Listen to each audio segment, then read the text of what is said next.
Assalamu alaikum. Friends, I hope all of you are well. Today, I am going to tell you about a miraculous and astonishing incident that will leave you utterly stunned. There was a beautiful girl who practiced dark magic. She used her powers to oppress Muslims. Then an extraordinary event occurred that transformed her into a large gecko, and this incident was witnessed by thousands of people. This event is well known to many in Pakistan. If you listen to the entire story, you will be amazed. Dear friends, today's video is very important and educational. In this video, you will learn lessons that are crucial for you. So, keep watching this wonderful video till the end. Dear friends, please like this video now.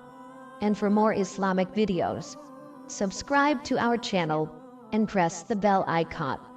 Let's not delay any further and dive into the amazing story. There was a beautiful village in Pakistan, blessed abundantly by Almighty Allah. The village had beautiful rivers, lush greenery, and scenic waterfalls that would soothe anyone's heart. Despite having all these blessings, the villagers became arrogant, and sadly, they were non-believers.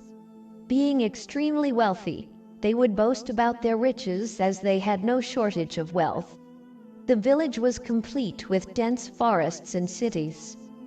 If someone had so much, it would naturally lean to arrogance, but not just one person.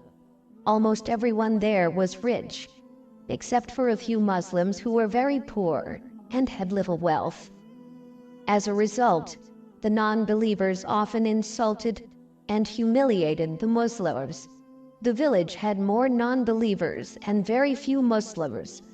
There was a man in the village who had a beautiful daughter. She was very attractive, and her father was wealthy, which made her quite arrogant. Though the non-believers helped each other, they didn't help the Muslims. The girl used black magic on Muslims, turning them into animals at her whim.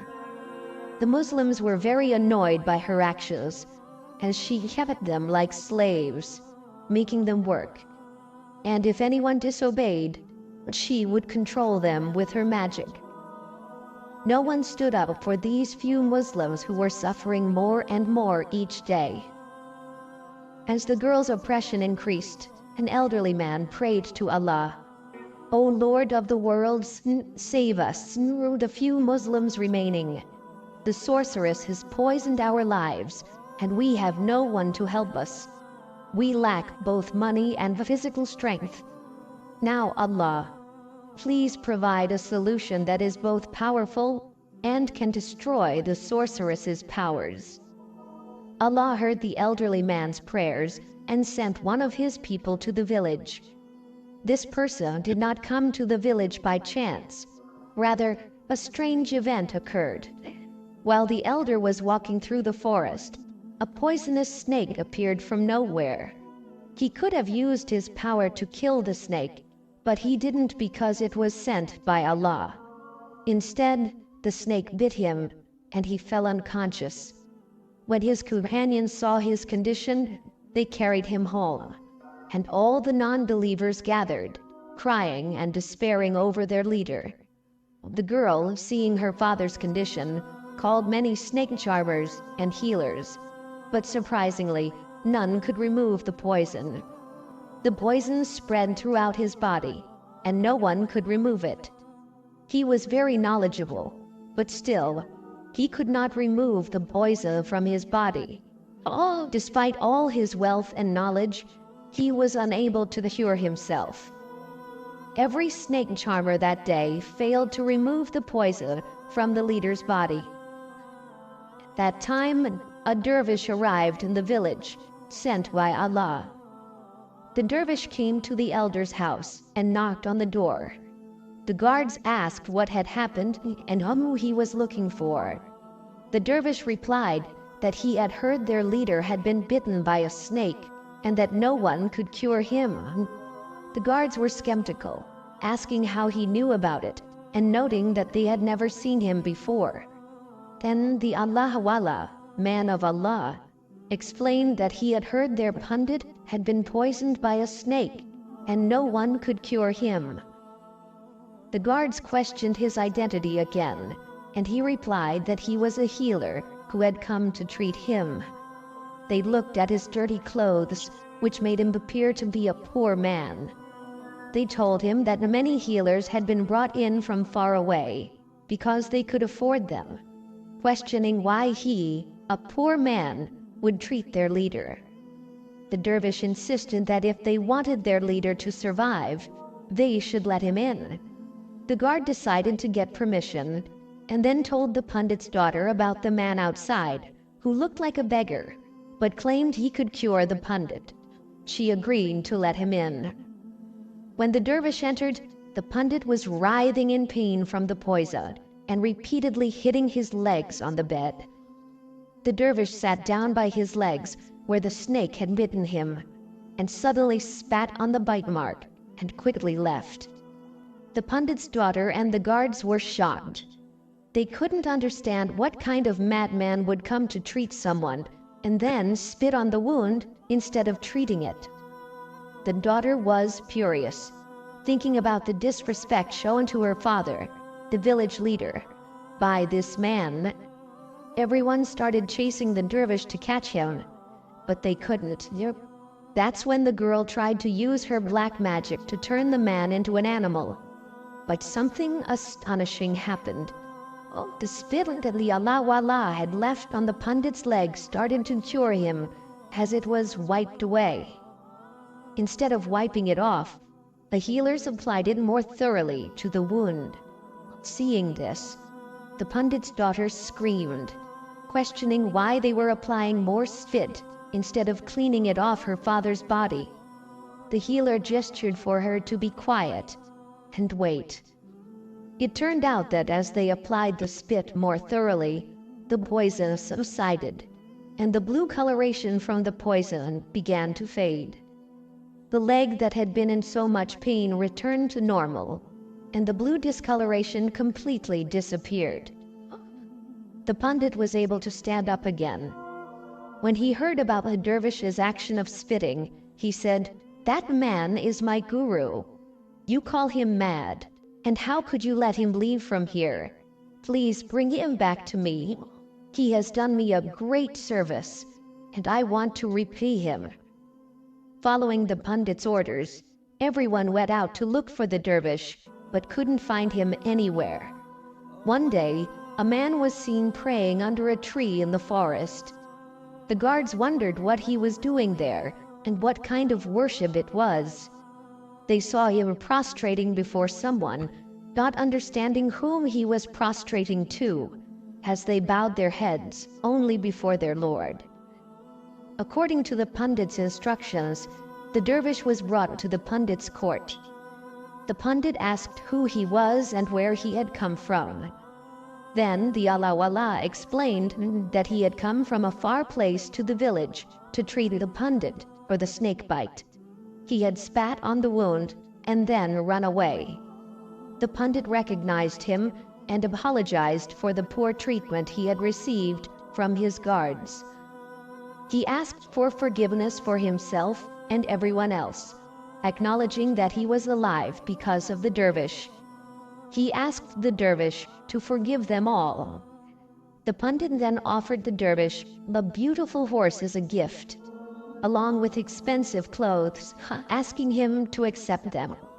The Allah man remarked that the clothes and horse were indeed very valuable, but questioned how it would look if he wore such clothes while cutting grass for the horse.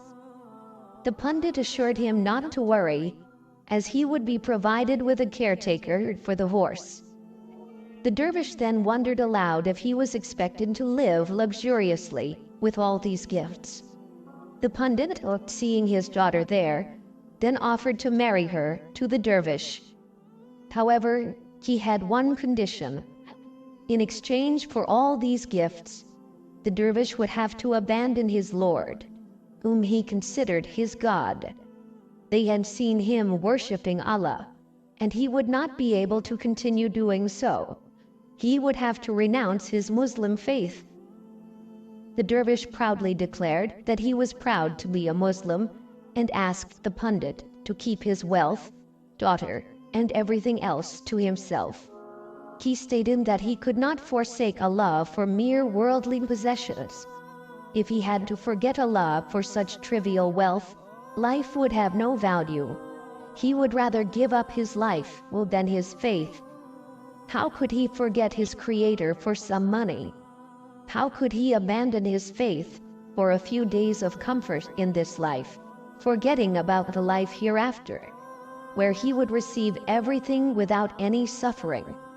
He was content as he was, sent here by the great Allah with a purpose, and he would be happy if he could fulfill that purpose. He needed nothing more. The pundit asked what his purpose was. The dervish replied that he had come to show the villagers the path to Allah and to explain to them so they would stop oppressing the Muslims. With that, the dervish left. Suddenly the pundit called him back, saying that he had offered him everything to accept his conditions, but the dervish had not agreed. If the dervish had come here to perform these acts, they could harm him greatly at that moment, as he might not realize how much power the pundit and his daughter had. She could turn him into an animal right there and then. The dervish then challenged them to try their magic on him to see if it would work. The pundit instructed his daughter to use her magic on the dervish. However, when the dervish blew on her, she instantly turned into a large gecko. As she attempted to unleash her venom on the dervish, he spat on her, and she immediately began to feel intense pain throughout her body.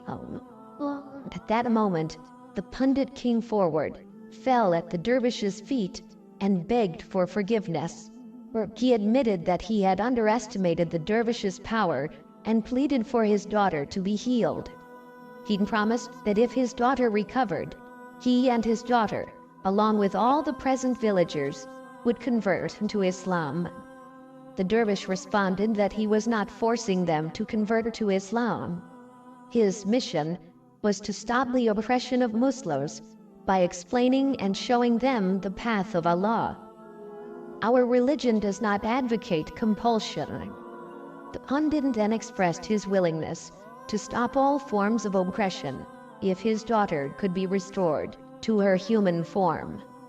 He sincerely apologized from the bottom of his heart, promising that neither he nor his daughter would practice black magic or oppress anyone again. He just asked the dervish to turn his daughter back into a human. The dervish then blew on the girl again, and she was transformed back into a human. Following this, she asked the dervish for forgiveness and promised never to engage in such acts again. She confessed that her father had turned her against the dervish, and since then she had considered him an enemy. Now she wanted to convert to Islam along with her father and live peacefully without oppressing anyone. They all embraced Islam, and those who had been immersed in disbelief until just before now started to believe in Allah. May Allah grant us all the ability to perform righteous deeds and keep us away from wrongdoing.